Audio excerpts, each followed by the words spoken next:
this snake over here.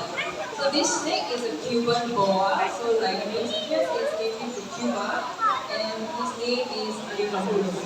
Alright, so Alejandro over here is about 26 years old, much older than all the monkeys over here, and has been with us for quite a while. So I placed on this board.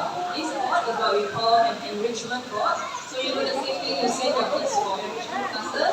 You also put your snakes here so that they can exercise their mind. And also we use the board to mimic the natural environment. So as you can see, Alejandro over here is exploring. So like in the wild, even boas, they live in the trees instead of the non-venomous snake.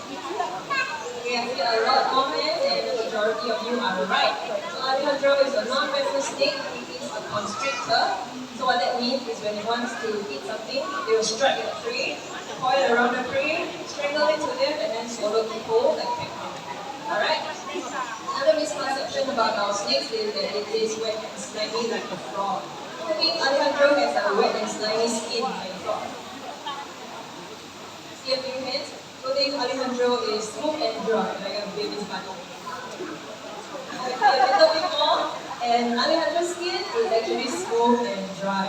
So that's because the skin is made up of keratin, which is the same material that you refill your fingertips. It is also smooth and dry, right? Because of the same material found in the nails and your hair. Alright, so for this segment, I would like to invite you to come down and have a feel of Alejandro if you would like to. If you want to touch a snake, slowly make your way down here. Slowly, yeah. Don't need to rush because Alejandro cannot run anymore. So Si Rachel nga dati ano eh, tawag siya ng malaki. Let me share with you how you can touch Alejandro, alright?